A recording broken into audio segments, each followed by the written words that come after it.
Hello everyone, आप सभी का स्वागत है एम बैंकर के ऑफिशियल यूट्यूब चैनल पर। तो आज हम करने वाले एक बहुत ही अच्छा डीआई आरआरबी पीओ मेंस के लिए। और जैसा कि आप सभी जानते हैं, हम डीआई 100 सीरीज़ को स्टार्ट कर चुके हैं, जिसमें आपको 100 मेंस लेवल की डीआई सॉल्व कराई जाएंगी। और आज का जो हमारा सेशन है वो 15 सेशन है। इससे पहले 14 डीआई के सेशन हम कंप्लीट कर चुके हैं। तो जिसने भी नहीं देखे हो वो यूट्यूब चैनल की प्लेलिस्ट ऑप्शन में जाके डे 1 से लेके सारी डीआई आप वहाँ देख सकते हैं। और इन सभी डीआई का जो पीडीएफ है वो आपको एम बैंकर ऑफिशियल के टेलीग्राम ग्रुप में मिल जाएगा। तो आप गूगल पर या टेलीग्राम पर कहीं भी एम बैंकर ऑफिशियल जैसा लिखा है सर्च करके टेलीग्राम ग्रुप को जरूर ज्वाइन कर लें। चलिए हम क्वेश्चन की तरफ बढ़ते हैं। पहले इंग्लिश वाले देख लें, फिर हिंदी वाले देख लें। ठीक है, देखिए स्टॉक मार्केट पे बेस्ड डीआई है, बहुत ही अच्छा डीआई है। बस इसकी क्या अप्रोच होती है ये आप सीख गए तो उसके बाद ये डीआई आपके लिए बहुत ही ईजी है। ठीक है, तो वीडियो को लास्ट तक जरूर देखिए। उसके बाद जो अप्रोच मैं आपको बताने वाला हूँ उसके बाद आपके लिए ये डीआई बहुत ईजी हो जाएगी, कुछ भी टफ नहीं है इसमें। ठीक है, तो चलो शुरू करते हैं इस डीआई को। देखिए स्टार्ट करने से पहले मैं ज़रा 30 सेकंड कुछ ब्रीफ में बताना चाहता हूँ, उसके बाद आपको ये डीआई बहुत ईजिली समझ में आएगी। देखिए स्टॉक मार्केट आप सब जानते हैं कि दिन भर वहाँ मार्केट चलता रहता है, लेन देन होता है। तो बस मैं ये बताना चाह रहा हूँ, जब मार्केट स्टार्ट होता है जिस प्राइस से भी स्टार्ट होता है वो प्राइस का क्या कही जाती है, ओपनिंग प्राइस कही जाती है। ठीक है, और जिस प्राइस पे आके जब फाइनली वो बंद होता है शाम को बाजार, वो प्राइस कौन सी कही जाती है, क्लोजिंग प्राइस कही जाती है। ठीक है, आई होप आपको समझ में आया होगा। जिस प्राइस से स्टार्ट होता है मार्केट वो कही जाती है ओपनिंग प्राइस, और जिस प्राइस पे आके फाइनली बंद होता है मार्केट वो कही जाती है क्लोजिंग प्राइस। अब देखिए दिन भर जब बाजार चलता है तो कई बार रेट्स अप डाउन होते हैं, कई बार रेट्स बहुत ऊपर चले जाते हैं, कई बार प्राइस हैं वो नीचे चली जाती हैं। जो सबसे ज़्यादा चली जाती है वो हाई प्राइस कही जाती है, और जो सबसे कम चली जाती है उसे हम लो प्राइस कहते हैं। ठीक है, आई होप आपको क्लियर हुआ होगा। बस एक बार ब्रीफ में समझ लीजिए। जिस प्राइस से मार्केट स्टार्ट होगा वो ओपनिंग प्राइस कही जाएगी, जब मार्केट क्लोज होगा जिस प्राइस पे वो क्लोजिंग प्राइस कही जाएगी। और दिन भर जब व्यापार जो चलता है, मार्केट चलता है, तो कई बार रेट्स अप एंड डाउन होते हैं। जो सबसे ज़्यादा रेट होगी प्राइस होगी वो हाई प्राइस कही जाएगी, और जो सबसे कम प्राइस होगी वो लो प्राइस कही जाएगी। ठीक है, आई होप आपको क्लियर हुआ होगा। चलिए चार्ट की तरफ बढ़ते हैं। The following chart shows the opening, closing, high and low price of oil India limited in 5 days of month of July. एक कंपनी है ऑयल इंडिया लिमिटेड जिसकी हमें opening, closing, high and low price बताई गई हैं 5 दिन की जुलाई के महीने में। ठीक है, आई होप आपको क्लियर हुआ होगा ये। ओपनिंग एंड क्लोजिंग प्राइस, देखिए ओपनिंग और क्लोजिंग प्राइस की बात चल रही है। ठीक है, तो ध्यान से समझिएगा। Of the shares of all India limited are represented by, देखिए आपको सिर्फ चार्ट समझना है। वैल्यू आगे की स्लाइड में सारी फिल है, बस तो चार्ट समझिए, उसके बाद आपको सारी चीज़ क्लियर हो जाएंगी। वैल्यू आगे की स्लाइड में फिल है तो आप सिर्फ चार्ट पर ध्यान दीजिएगा जो मैं समझा रहा हूँ। मेन मोटिव वही समझाने का है। Opening and closing price of the shares of oil India limited are represent, opening और क्लोजिंग प्राइस कैसे रिप्रेजेंट करी जाती हैं, by ceiling and floor of the blue box. Blue box में सीलिंग और फ्लोर से रिप्रेजेंट करी जाती हैं। जो ब्लू और व्हाइट आपको बॉक्स दिखाई दे रहे होंगे ये, ठीक है। और व्हाइट बॉक्स में कैसे रिप्रेजेंट करी जाती हैं, फ्लोर और सीलिंग से व्हाइट बॉक्स में, मतलब उसका ही उल्टा इन्होंने बोल दिया है। एक बार फिर समझ लीजिए कैसे रिप्रेजेंट करी जाती हैं, सीलिंग एंड फ्लोर और ब्लू बॉक्स में सीलिंग और फ्लोर से रिप्रेजेंट करी जाती हैं, और व्हाइट बॉक्स में फ्लोर एंड सीलिंग से रिप्रेजेंट करी जाती हैं। अब देखिए समझ लीजिए, ब्लू बॉक्स की बात करते हैं, इसमें जो ओपनिंग प्राइस होगी वो इसकी सीलिंग से रिप्रेजेंट करी जाएगी। देखिए सीलिंग ये है, देखिए अब ओपनिंग प्राइस आपसे कहे तो क्या है, सीलिंग पर क्या है 60 है, तो ये 60 क्या होगी, इसकी ओपनिंग प्राइस होगी। देखिए वैल्यू भी ध्यान मत दीजिए, वैल्यू आगे फिल है, बस समझाना चाह रहा हूँ, चार्ट समझिए बस। तो इसकी क्लोजिंग प्राइस क्या होगी, फ्लोर होगा, ये फ्लोर है ना ब्लू बॉक्स का जो बॉटम पार्ट है। ठीक है, अब व्हाइट बॉक्स में इन्होंने क्या कहा है, तो मैं इसको क्या लिख सकता हूँ, ये ओपनिंग प्राइस होगी, ये क्या होगी, क्लोजिंग प्राइस होगी। ठीक है, बॉटम वाली। अब व्हाइट बॉक्स में क्या कर दिया, इन्होंने उल्टा कर दिया, मतलब जो ओपनिंग प्राइस होगी वो फ्लोर होगा, फ्लोर मतलब ये जो बॉटम पार्ट होगा, तो ये ओपनिंग प्राइस होगी वो फ्लोर होगा, और जो क्लोजिंग प्राइस होगी वो क्या होगा, सीलिंग होगी, मतलब टॉप होगा। तो यहाँ मैं लिख देता हूँ क्लोजिंग प्राइस। बस ब्लू में व्हाइट का उल्टा कर दिया है, ठीक है, और कुछ नहीं है। ठीक है, तो आगे बढ़ते हैं। अब देखिए ओपनिंग क्लोजिंग की बात तो हो गई, अब क्या है, high and low. The high and low price of the shares of oil India limited are represented by ceiling and floor of the line respectively. देखिए अब इन्होंने कहा है जो हाई एंड लो प्राइस है वो किससे रिप्रेजेंट गई हैं, करी गई हैं, सीलिंग और फ्लोर से, किसके, लाइन से। तो मतलब जो हाई एंड लो प्राइस हैं वो सीलिंग और फ्लोर हैं उनकी लाइन से रिप्रेजेंट करी गई। अब देखिए मतलब जो लाइन है ये टॉप लाइन है ये क्या कही जाएगी, हाई प्राइस कही जाएगी, और जो बॉटम लाइन है वो क्या कही जाएगी, लो प्राइस कही जाएगी। ठीक है, आई होप आपको यहाँ तक क्लियर हुआ होगा। एक बार फिर समझ लीजिए, जो हाई और लो प्राइस है वो किसके द्वारा रिप्रेजेंट करी जाएंगी, सीलिंग और फ्लोर किसकी, लाइन से। तो जो सीलिंग है मतलब जो टॉप है वो क्या होगी, हाई प्राइस होगी, और जो बॉटम है मतलब फ्लोर है वो क्या कही जाएगी, लो प्राइस कही जाएगी। ठीक है, चलिए अब डीआई की तरफ बढ़ते हैं। सारी वैल्यू फिल है, देखिए वैल्यू मैं आपको बता दूं, ऐसे मान लो ये ओपनिंग प्राइस है, तो ओपनिंग प्राइस कितनी है, 60 है। तो सारी वैल्यू को हमें क्या करना है, एक टेबल में फिल कर लेना है, तो इससे हमारे लिए ईजी हो जाएंगी। सारी वैल्यू मैंने फिल कर ली है। ठीक है, आप देखिएगा क्वेश्चन की तरफ बढ़ते हैं। देखिए सारी वैल्यू मैंने फिल कर ली है, डे 1 की ओपनिंग प्राइस क्या है, हाई प्राइस क्या है, लो प्राइस क्या है। अब हम क्वेश्चन की तरफ बढ़ते हैं। ठीक है, तो आप मेरे साथ आप क्वेश्चन करिए, आप ट्राई कीजिए। ठीक है, चलिए क्वेश्चन पढ़ते हैं, क्या अप्रोच होगी, सारी चीज़ सीखेंगे। देखिए हिंदी में बताऊंगा, सारी चीज़ समझिए। A trader bought 200 shares of oil India limited on low price of day 1। एक ट्रेडर ने क्या करा, 200 शेयर खरीदे ऑयल इंडिया लिमिटेड के डे 1 में, कौन सी प्राइस पे, लो प्राइस पे। ठीक है, and sold 25% of these shares on highest price on day 3। और उसने क्या किया, उस समय ऐसे 25% शेयर जो थी वो हाईएस्ट प्राइस पे बेच दिए डे 3 में। ठीक है, and rest on closing price on day 4। मतलब 25% बेचने के बाद जो बचे, मतलब 75% बचे होंगे, वो उसने क्लोजिंग प्राइस पे बेच दिए डे 4 में। यहां तक बात हमारी खत्म हो गई सवाल की। अब इन्होंने क्या कहा है आगे, रेट ऑफ कमीशन, कमीशन की बात कही है। Rate of commission while buying, खरीदते समय द शेयर इज फ्लैट 500 रुपये। उसने कहा है जब ये शेयर खरीदते हैं तब इनको 500 रुपये देने पड़ते हैं, किसके तौर पे, कमीशन के तौर पे। ठीक है, and while selling 17% of selling price, जब बेचते समय इनको, जब शेयर ये बेचते हैं तब इनको 17% कमीशन और देना पड़ता है। देखिए खरीदते समय तो 500 रुपये देने ही पड़ते हैं, जब बेचते हैं शेयर तब इनको 17% कमीशन और देना पड़ता है, किसका, सेलिंग प्राइस का। आई होप आपको समझ में आ रहा होगा। अब ये कह रहे हैं बताओ पूरे लेन देन में इनको कितना घाटा हुआ है। ठीक है, चलिए क्वेश्चन सॉल्व करते हैं। अब देखिए इन्होंने 200 शेयर खरीदे, कितने, 200 शेयर खरीदे लो प्राइस पे डे 1 पे। तो 200 शेयर हैं, डे 1 की लो प्राइस क्या है, देखिए 40 रुपये है। तो 40 रुपये से मैंने इंटू कर दिया तो कितना आ गया, 8000 रुपये आ गए। ठीक है, अब देखिए खरीदे मतलब 200 शेयर लो प्राइस पे खरीदे डे 1 में, तो 40 रुपये से इंटू कर दिया, 8000 आ गए। अब देखो इन्होंने क्या कहा, खरीदते टाइम कितना रुपये कमीशन दिया है, 500 रुपये। अब वो भी तो आपकी जेब से ही जाएंगे, तो इसमें हम 500 जोड़ देंगे तो क्या हो जाएंगे, 500 रुपये कमीशन होंगे, तो इसकी टोटल रेट कितनी आ जाएगी, 8500 आ जाएगी। मतलब आपको अब टोटल शेयर कितने रुपए के पड़े हैं, 8500 रुपये के पड़े हैं। यहाँ तक आपको क्लियर होगा। अब चलिए, अब इन्होंने क्या कहा है कि 25%, अब देखो खरीदने वाली बात तो हो गई, अब बेचने वाली बात आई है। ठीक है, इन्होंने कहा 25% शेयर है ना इसने जो हाईएस्ट प्राइस पे बेच दिए डे 3 में। अब देखो 200 का 25% क्या होगा, 50, मतलब 50 शेयर बेच दिए। 50 शेयर कितने प्राइस पे बेच दिए, हाईएस्ट प्राइस में डे 3 में। अब डे 3 की हाईएस्ट प्राइस क्या है, देखिए डे 3 की 70 रुपये, मतलब 50 शेयर कितने में बेचे हैं, 70 रुपये में। तो 50 का 70 में इंटू होगा तो कितने हो जाएंगे, 3500 रुपये। ठीक है,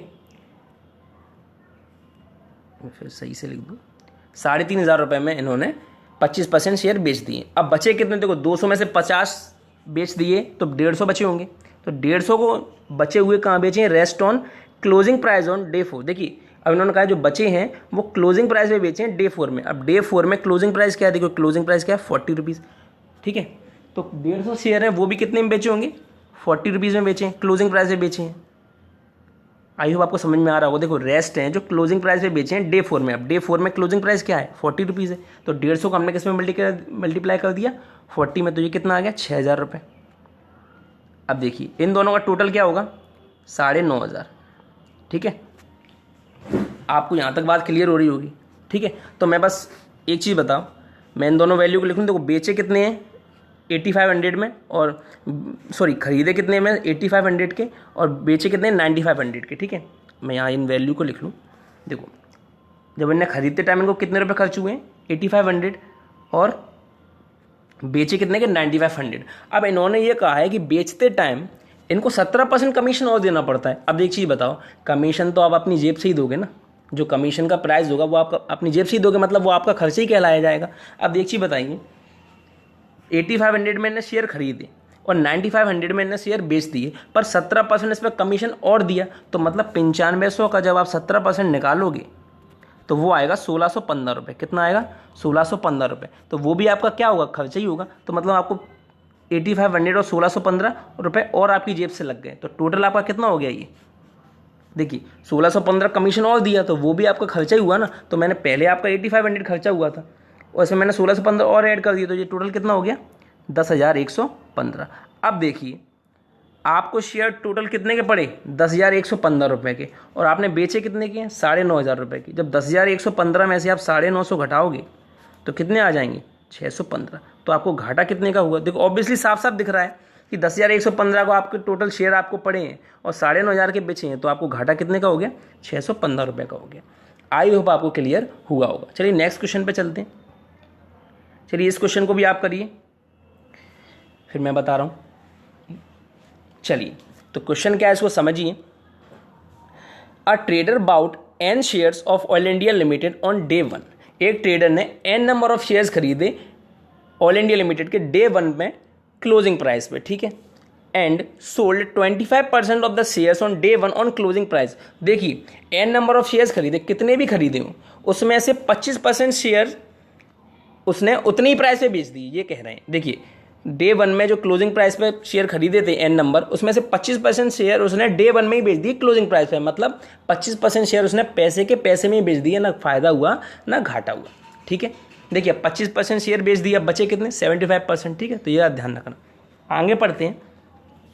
if he sold 2/7 of the remaining share on closing price of day 5, इनने कहा है उसमें से इन्हें 2/7 जो बचे हुए रिमेनिंग शेयर थे उनमें से 2/7 कहाँ बेच दिए? क्लोजिंग प्राइस पे बेच दिए। किसमें? डे 5 में। And the remaining shares on opening price of day 4। जब उनको बेचने के बाद और जो बचते हैं रिमेनिंग शेयर, उनको काय पे बेच देते हैं? ओपनिंग प्राइस पे डे 2 में। यहाँ तक बात हो गई हमारी खत्म। अब इन्होंने क्या कहा है? देखिए if rate on commission, commission की बात आ गई फिर। If rate on commission while selling the share is 200 rupees for sales amount up to 4500 रुपये। इन्होंने कहा है कि देखिए आपके जो शेयर बिकेंगे उसमें से 4500 रुपये तक आपको अगर शेयर बिकेंगे तो आपको कितने रुपये देना पड़ेंगे? 200 रुपये कमीशन के देना पड़ेंगे, ठीक है। देखिए समझिए अच्छे से क्वेश्चन। इन्होंने कहा है जो रेट है कमीशन का वो क्या है कि अगर 4500 रुपये तक के आपके अगर शेयर होते हैं, 4500 से कम हो या 4500 रुपये तक हो, तो आपको 200 रुपये देना पड़ेंगे कमीशन के बस।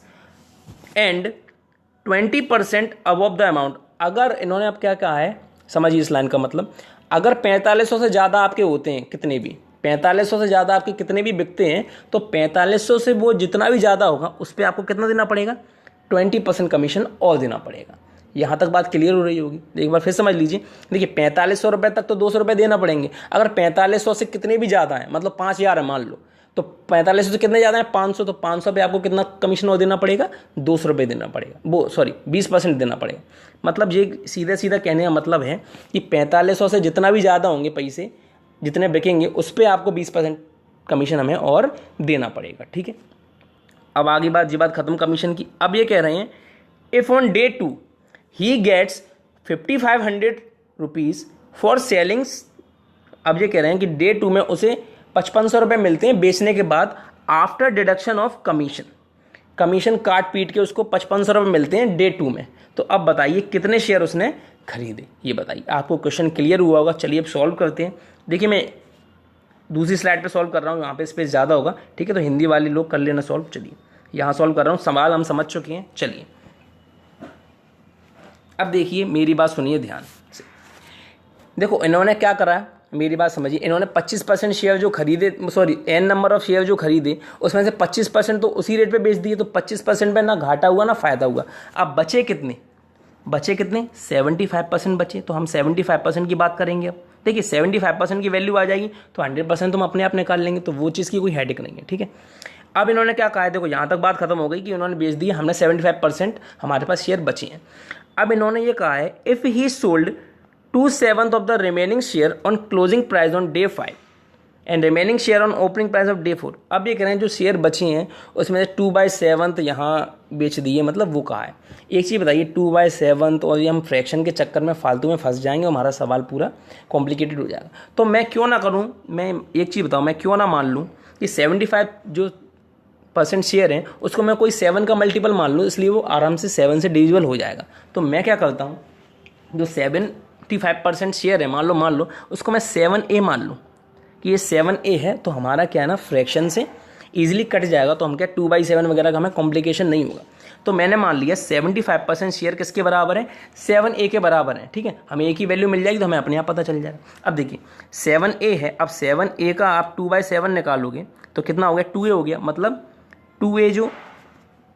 2A शेयर हैं वो कब बेचे उन्होंने, डे 5 में बेचे। ठीक है, तो मैं यहाँ लिख देता हूँ डे 5 में बेचे। अब रिमेनिंग कब बेचे हैं, डे 2 में। तो रिमेनिंग देखो 7 में से 2 गए, कितने बचे होंगे रिमेनिंग, 5A बचे होंगे। 5A कब बचे होंगे, डे 2 में। ठीक है, यहाँ तक आपको बात क्लियर हो रही होगी। ठीक है, अब चलिए, अब ये कह रहे हैं, देखिए क्या, कमीशन वाली बात छोड़ते हैं। अब यहाँ क्या लिखा है, देखिए इफ ऑन डे 2 की बात कर रहे हैं, तो मतलब हमारे लिए इंपॉर्टेंट क्या है, डे 2 है, तो हमें डे 5 से कोई लेना देना नहीं है। ठीक है, तो ये चीज़ बहुत इंपॉर्टेंट होती है कि क्वेश्चन में हमें क्या पिक करना है। ठीक है, इन्होंने अब हमसे क्या कहा, देख कमीशन की बात है, कमीशन तो बाद में देखेंगे, पहले बेचने तो दो। If on day 2 he gets, अब देखो डे 2 की बात है, इन्होंने क्या कहा है, जो रिमेनिंग शेयर हैं वो डे 2 की कौन सी प्राइस पे बेचे जाते हैं, ओपनिंग प्राइस पे बेचे जाते हैं। क्या बेचे जाते हैं, ओपनिंग प्राइस पे। तो देखो डे 2 के कितने शेयर हैं आपके, 5A हैं। ठीक है, क्लियर हुई यहाँ तक बात आपको। डे 2 की बात हो रही है तो हमने डे 2 की उठाएंगे। ठीक है, इन्होंने कहा है जो डे 2 के शेयर हैं वो ओपनिंग प्राइस पे बेचे जाते हैं। क्या, ओपनिंग प्राइस पे। अब डे 2 की ओपनिंग प्राइस क्या है, 40 रुपये। मतलब 5A का हम किस में मल्टीप्लाई कर देंगे, 40 में, तो कितना आ जाएगा, 200A आ जाएगा। क्या आ जाएगा, 200A। यहाँ तक बात आपको क्लियर हो रही होगी। ठीक है, अब इन्होंने क्या कहा है, देखिए अब डे 2 के बारे में क्या कहा है, समझिए। If on day 2 he gets 5500 rupees for selling. अब देखिए मैं हिंदी में बता दूं आपको क्या कहा है इन्होंने, कि डे 2 में इसको 5500 रुपये मिलते हैं कमीशन काट पीट के। अब देखो जो हमारी वैल्यू आई है 200A, अभी तो हमने बेचा है, इसमें कोई कमीशन वमीशन तो हमने अभी नहीं दिया है। तो चलिए मैं 200A लिख लूँ अगली स्लाइड में, तो आपको ईजिली हो जाएगी। वो देखिए हमें ध्यान है 75% 7A माना, ये बात ध्यान रखना। ठीक है, 75% हमने क्या माना था, 7A माना था। ठीक है, ये चीज़ ध्यान रखना। अब देखिए 200A है ये, जो हमारी प्राइस आई है किसकी, डे 2 की। ठीक है, मतलब इतने में हमने इसको शेयर बेचे हैं। अभी हमसे क्या कह रहे हैं इस लाइन में, कि हमें 5500 रुपये मिलते हैं कमीशन काट पीट के। अब देखो हमने इतने में बेचे हैं, अभी तो हमने कमीशन वमीशन कुछ नहीं दिया है ना। तो अब ये चीज़ बताओ, इन्होंने हमसे क्या कहा है कि आपको 200 रुपये कमीशन तो देना पड़ता है 4500 पे, और अगर 4500 से अगर कुछ पैसे ज़्यादा होते हैं तो उतने ही पैसे पे आपको 20% कमीशन और देना पड़ता है। अब देखो एक चीज़ बताओ, 5500 रुपये हमें टोटल मिले हैं कट पिट के, तो इसका मतलब हमारी जो एक्चुअल जो सेलिंग होगी वो 4500 ज़्यादा ही होगी, क्योंकि हमारे पास 5500 रुपये आ रहे हैं। इसका मतलब हमें 200 रुपये तो देने ही देने होंगे, और 20% जितने भी ज़्यादा अमाउंट होगा उतना हमें क्या देना पड़ेगा, टैक्स भी देना पड़ेगा। अब एक चीज़ बताओ, तो हमें 20% देना होगा, तो एक चीज़ बताओ, हमें 200 रुपये तो देने ही होंगे। ठीक है, 200 प्लस, और हमें कितना देना पड़ेंगे,